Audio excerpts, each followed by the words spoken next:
स्वागत है आपका न्यूज 18 जम्मू कश्मीर लद्दाख हिमाचल में। मैं हूं विशाल और आप देख रहे हैं JKLH प्राइम डिबेट।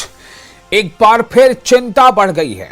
एक बार फिर सिर्फ ईरान ही नहीं बल्कि पूरी दुनिया में सबसे बड़ा सवाल ये बनकर सामने आया है कि क्या वाकई अमेरिका और ईरान के बीच जंग होकर रहेगी। हालांकि आपको ये पता है कि दोनों मुल्कों के दरमियान इनडायरेक्ट टॉक्स का सिलसिला भी लगातार जारी है। न्यूक्लियर इश्यूज और दीगर इश्यूज पर लगातार, कभी ओमान की राजधानी मस्कत में, कभी चाइना में, तो कभी किसी और जगह पर। लेकिन इन सब के बावजूद अमेरिका ने अपनी फौजी तैयारी में जर्रा बराबर भी कमी नहीं की है और इसीलिए ईरान भी झुकने को तैयार नहीं है। ईरान का कहना है कि ईरान पर अगर किसी भी तरह का हमला होता है, चाहे वो कलील मुद्दती हो, शॉर्ट टर्म के लिए हो या लॉन्ग टर्म के लिए, ईरान उसका भरपूर जवाब देगा और चौतरफा जो उसकी सलाहियत है उसका जवाब देगा। खासतौर से ईरान का कहना है कि वो जितने भी अमेरिकी इंटरेस्ट हैं मिड ईस्ट में उसे निशाना बनाएगा। आज दरअसल हम इसकी चर्चा क्यों कर रहे हैं? इसलिए कि ईरान में जो इस वक्त हालात हैं, पल पल हालात बन रहे हैं, बिगड़ रहे हैं।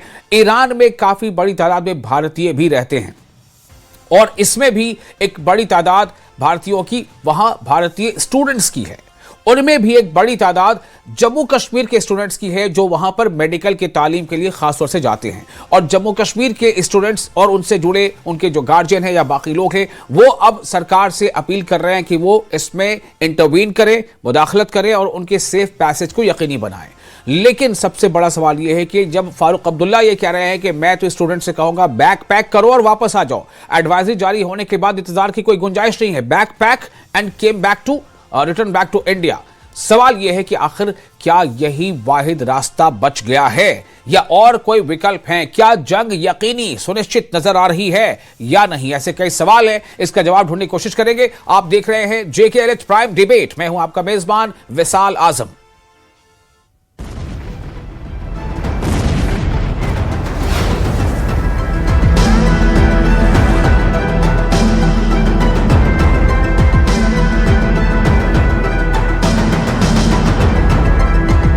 इनको वहां बिस्तरा बंद करना चाहिए और वापस घर आना चाहिए।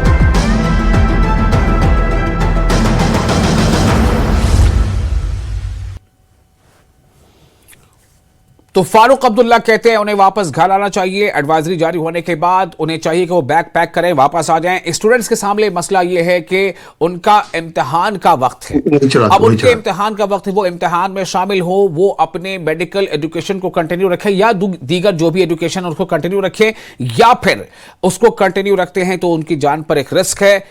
तो क्या वो इम्तिहान छोड़ें या फिर ईरान, एग्जाम छोड़े या ईरान? ये सबसे बड़ा सवाल अभी इस वक्त सामने है।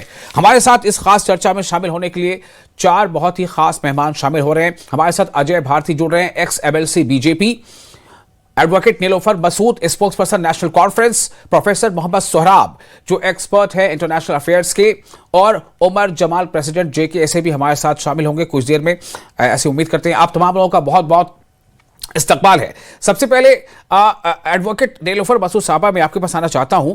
फारूक अब्दुल्ला साहब ये कह रहे हैं बैग पैक करो, घर वापस आ जाओ। क्या करें स्टूडेंट्स, क्या करें? या जो लोग वहां रह रहे हैं, दीगर जो स्टूडेंट नहीं है वो भी जो वहां रोजी रोटी में शामिल, वो क्या करें? स्टूडेंट्स के सामने सवाल यह है कि एग्जाम छोड़े या ईरान? देखिए विशाल साहब, जब जान है तब सब कुछ है। एग्जाम्स हो भी जाएंगे या जिसकी चीज के लिए यहाँ पर लोग वहां पर माइग्रेट करके अपनी रोजी रोटी कमा रहे हैं, जब वो जीवित रहेंगे तब जाकर ही आगे मुमकिन है किसी की डिग्री करना या किसी को अपने रोजगार के लिए, अपने घर के लिए कमाना। क्योंकि एडवाइजरी ऑलरेडी इशू हो गई है तो बेहतर रहेगा इससे पहले कि एयर स्पेस जो है वो बंद हो जाए या और चीजें एक्सलेट हो जाए, तो इससे बेहतर है कि अपने आप को बचाने के लिए, अपने आप को सेफ रखने के लिए, ताकि वो सेफ जोन में आ जाए, उस पर सबसे ज्यादा तरजीह देनी चाहिए। और साथ में मैं आप ही के माध्यम से गुजारिश करूंगी, चूंकि हमारे 1300 से 2000 के बीच में जो स्टूडेंट्स हैं जम्मू कश्मीर के, वो ईरान में है। ऑलरेडी आपने देखा यूएसए और तेहरान के बीच में क्या चल रहा है, और आहिस्ता आहिस्ता आहिस्ता आहिस्ता ये एक्सीलेट ही हो रहा है दिन ब दिन, कहीं थमने का नामो निशान कहीं नजर नहीं आ रहा है। जी। तो इससे बेहतर है कि हालात और डिटोरेट हो जाए। इससे बेहतर है कि फिर हमारे देश को जब एयर स्पेस ही बंद हो जाएगी फिर काफी मुश्किलातों का सामना करना पड़ता है। इसलिए इट इज बेटर कि आप सेफ जोन में इनको शिफ्ट कीजिए, या खुद भी एडवाइजरी अगर आप जो कि आई हुई है तो बेटर वही रहेगा कि इनको उस जगह रखिए जहां पर उनका कोई नुकसान ना हो, जानी नुकसान। जी जी। मैं अपने मेहमानों से गुजारिश करूंगा कि शायद कहीं से कुछ आवाज आ रही है, जरा ध्यान दें। अजय भारती, मैं आपके पास आना चाहता हूं। एक्स MLC हैं अजय भारती साहब, तर्जुमान हैं बीजेपी के। अजय भारती साहब, इससे पहले भी हमने एक दो बार इस विषय पर चर्चा की है। क्या लग रहा है कि मतलब क्या रोल होना चाहिए? आप राज्य की एक मुख्य विपक्षी पार्टी के नेता हैं, आपका एडवाइस क्या है? जो फारूक अब्दुल्ला साहब का एडवाइस है वही आपका भी है? देखिए, हमको ये समझना चाहिए कि अब ये जो सिचुएशन ईरान में बनी हुई है वो इस प्रकार की बनी हुई है कि अब ये वार होगा कि नहीं होगा वो सवाल ही नहीं रहा है। वार तो होना लगभग तय है, और कब होना वाला ही इश्यू है कि कब होगा, क्योंकि जिस प्रकार से दोनों साइड्स की पोजीशंस हैं वो हार्डन हुई है, और ईरान के अंदर भी जिस प्रकार से प्रोटेस्ट्स हो रहे हैं स्टूडेंट्स अक्रॉस द यूनिवर्सिटीज वो फैल रहा है, तो हालात दिन ब दिन खराब ही होते जा रहे हैं। तो ऐसी सिचुएशन में जान बचाना सबसे अच्छा है। इसीलिए क्योंकि गवर्नमेंट ऑफ इंडिया के पास, सरकारों के पास ज्यादा जानकारी होती है, वो अंडरस्टैंड करते हैं सिचुएशन को ज्यादा बेटर, इसीलिए वो समय रहते अगर एडवाइजरी इशू करते हैं तो उसको पालन करना चाहिए, उसको फॉलो करना चाहिए। और मैं आपको ध्यान में दिला दूं, ये सिर्फ भारत ने किया है ऐसा नहीं है, मल्टीपल कंट्रीज ने ईरान में अपने रह रहे या रुके हुए या फंसे हुए अपने सिटीजन्स को कहा है कि भाई आप यहां से निकल जाओ, क्योंकि ये तय है कि वहां पर तो सिचुएशन होनी कितने दिन के लिए, हमने लास्ट ईयर भी देखा 10-12 दिन की जो जंग हुई, लड़ाई हुई, उसमें क्या किस प्रकार से हुआ। फिर अभी जनवरी में फिर हम देखते हैं कि पेरेंट्स इतने परेशान हो रहे हैं, वो फिर पैसे भी ट्रांसफर नहीं कर पा रहे थे क्योंकि इंटरनेट शटडाउन हुआ।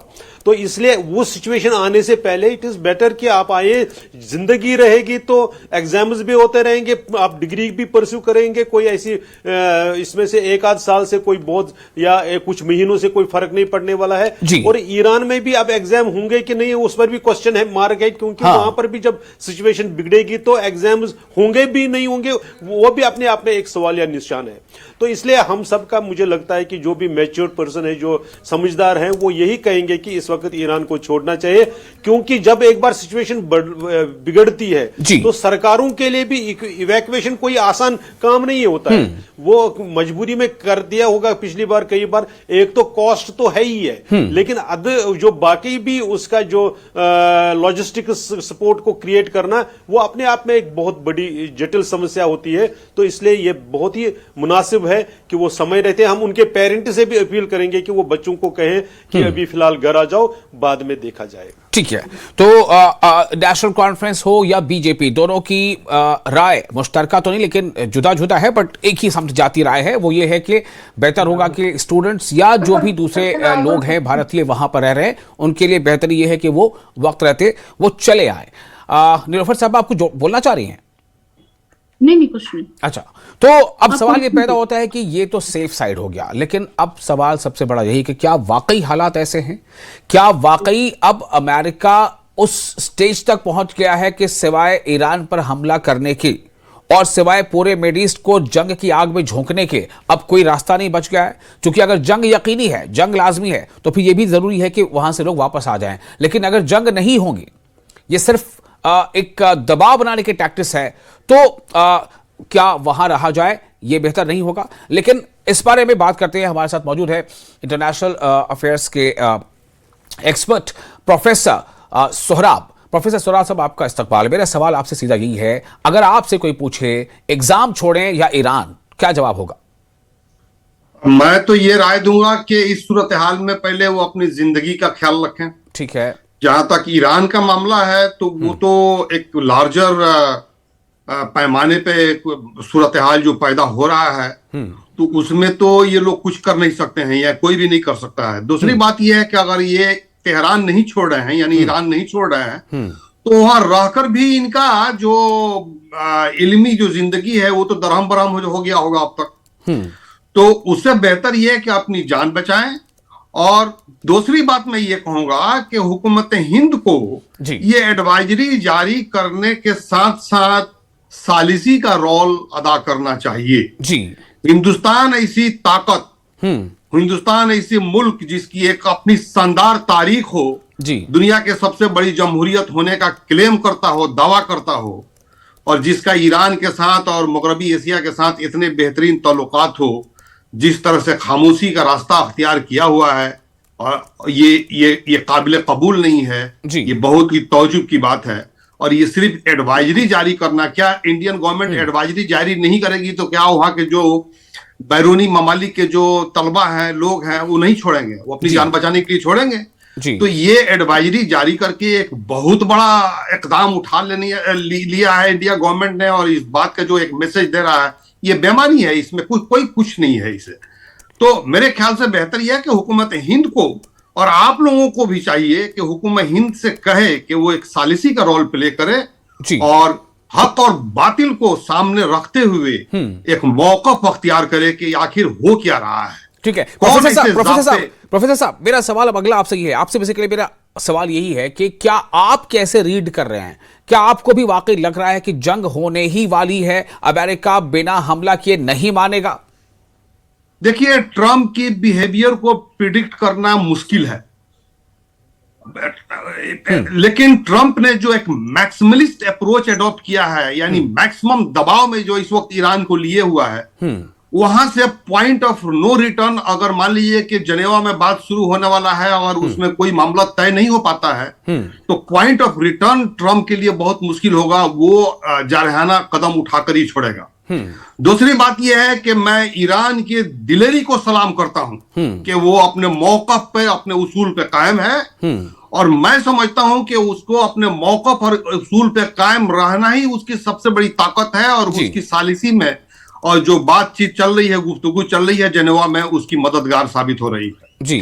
तो ये यकीनी तौर पर यह कहना कि ट्रंप अटैक नहीं करेगा या करेगा, ये दोनों इस मैंने गैर सूरत हाल में कुछ कहना मुश्किल है जी। लेकिन जो मौक़िफ़, जो तरीका, जो पॉलिसी अमेरिका एडॉप्ट किया हुआ है, ये अपने आप में एक बैनुल अक़वामी ज़ाब्ता कानून का धज्जी उड़ा के छोड़ दिया है। ये किसी भी जाविये से इसको जस्टिफाई नहीं किया जा सकता है, इसको हक करार नहीं दिया जा सकता है जी जी।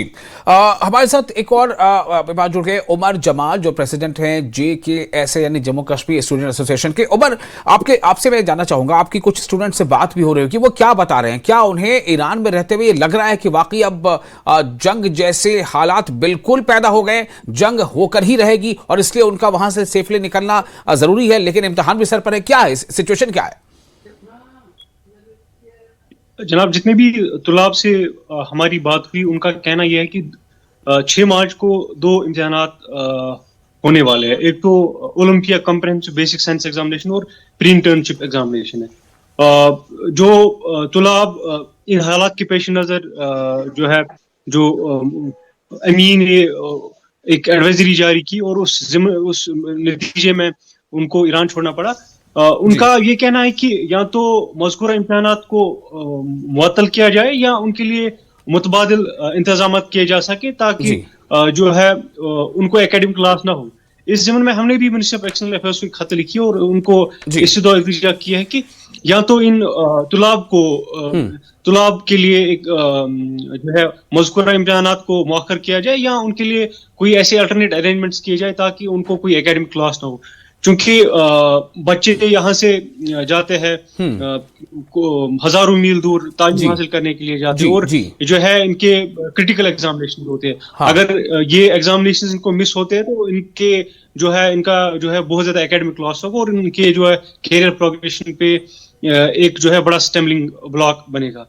ऐसा करके हमारी आपकी वसादत से भी मिनिस्टर ऑफ एक्सटर्नल अफेयर से यही इल्तिजा है कि अगर एडवाइजरी आपने जारी की है बच्चों को, और जो इंडियन नेशनल्स ईरान में हैं उनको छोड़ने की आपने जो है एडवाइजरी जारी की है, हमारी उनसे इल्तिजा है कि आप जो है वहाँ की हुकूमत है और जो वहाँ के डिफरेंट कॉलेजेस हैं उनसे जो है राब्ता बना करके और इनकी इस बात पे जोर दें कि उमर मेरा सवाल आपसे ये है कि ईरान या तेहरान में रह रहे स्टूडेंट्स से क्या आपकी बात हुई है? बहुत सारे बच्चे तो आ भी गए हैं जो वहां हैं, उनसे कुछ हाल के दिनों में बात हुई है? आज या कल बात हुई है आपकी? वो क्या कह रहे हैं?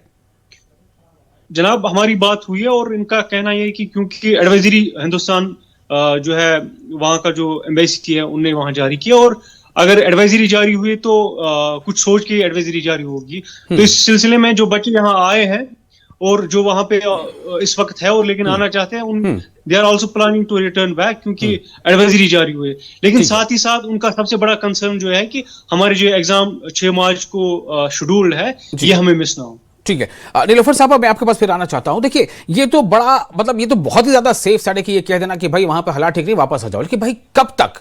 ये तो अमेरिका ईरान पर हमला करने वाले तो पिछले 2 महीने से हम सुन रहे हैं, आज हो जाएगा, कल हो जाएगा, 24 घंटे भारी, 48 घंटे भारी, आज रात कयामत की रात, पता नहीं क्या क्या।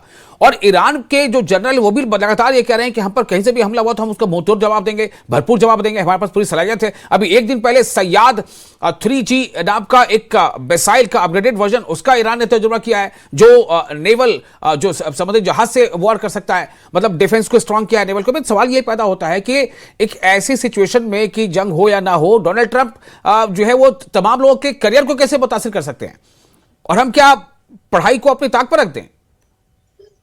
देखिए, पढ़ाई को ताक रखने की जरूरत है नहीं। मैंने फिर से यहाँ पर ये रिपीट करना चाहूंगी, जब जिंदगी है तब सब कुछ है, इसमें कोई शक नहीं है। काफी आवाजें उठ रही हैं कि जो वहां पर एग्जाम्स कंडक्ट करने हैं उसको फिलहाल मुलतवी किया जाए, या कुछ इस तरीके से जो बाहर के स्टेट्स के या कंट्रीज के लोग हैं उनके एग्जाम्स लिए जाए, ताकि जो हमारी इंडियन एम्बेसी है या जितने भी दूसरे ममालिक के बच्चे वहां पर पढ़ रहे हैं उनका इंतजाम इस तरीके से किया जाए कि सेशन भी उनको जाया नहीं होना चाहिए। खैर वो तो कंट्रीज का मामला है, लेकिन अभी भी अगर देखेंगे जो 2 महीने से हालात बने हुए हैं उसमें एक पॉजिटिव साइन ये है कि अभी भी इनडायरेक्ट जो नेगोशिएशन है थर्ड पार्टी के थ्रू ओमान या जिनेवा में आपने देखा है, वो डिप्लोमेसी की लाइनें जो है वो अभी भी खुली है, वो बंद हुई नहीं है। तो आने वाले दिनों में अगर एक हम देख रहे हैं कि एक तरफ से यूएस जो है वो ज्यादा प्रेशर माउंट कर रहा है, तो दूसरी तरफ से ईरान भी उसको डिफ्यूज करने की कोशिश, जैसे कि आपने अभी कहा कि उन्होंने टेस्ट किया मिसाइल्स का वगैरह,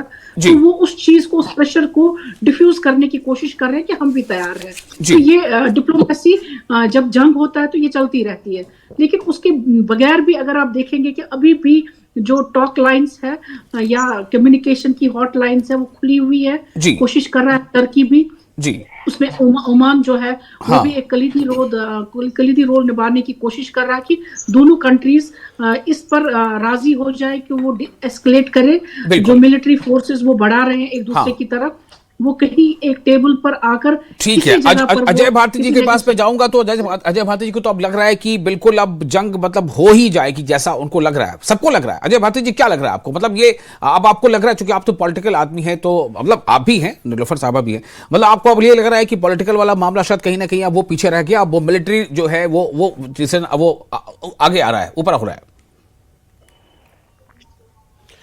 देखिए विशाल साहब, मैं कोई इंटरनेशनल अफेयर्स का एक्सपर्ट तो नहीं हूं, लेकिन जब हम एक्सपर्ट्स को सुन रहे हैं तो 2-3 चीजें क्लियर हो रही है इस वक्त। नंबर 1 कि जनवरी में जो हुआ था उससे ये इस वक्त 2 कारणों से अलग है। उस वक्त अपनी सरकार के खिलाफ ट्रेडर्स वगैरह ने जो टैरिफ्स और इन्फ्लेशन के कारण प्रोटेस्ट किया था, वो एक इशू था जो नाराजगियां थी।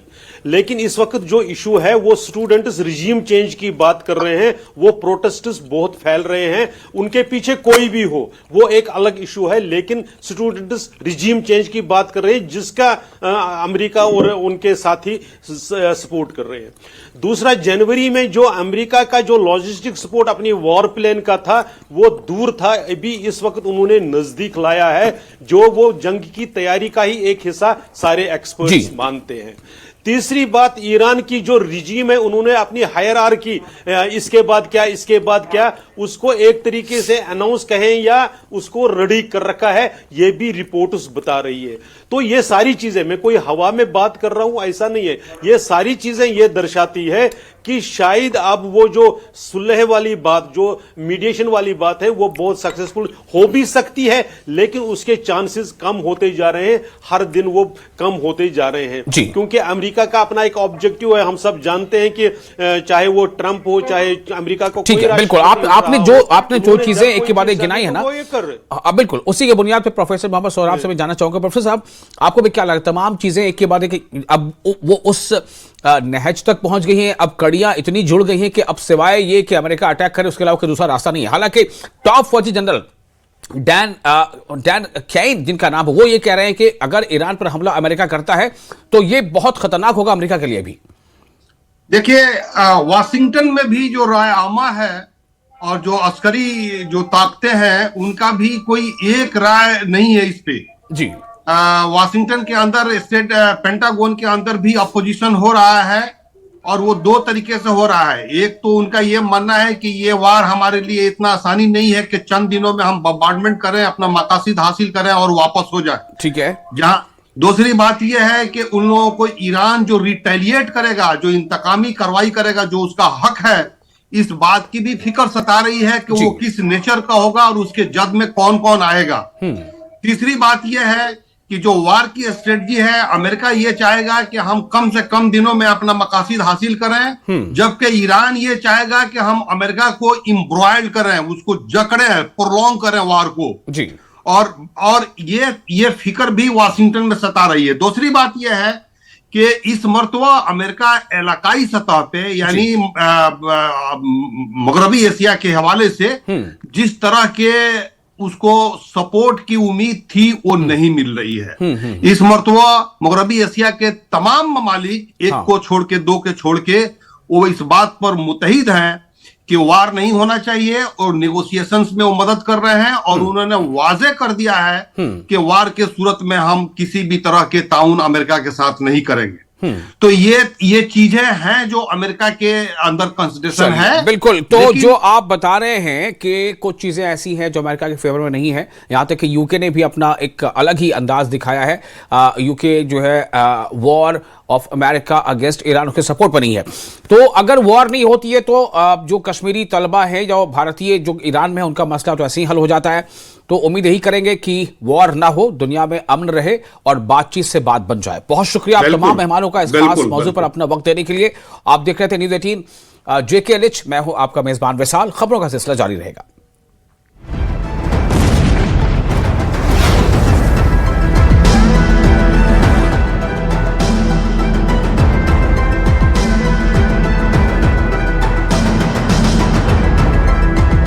इनको वहां बिस्तरा बंद करना चाहिए और वापस घर आना चाहिए।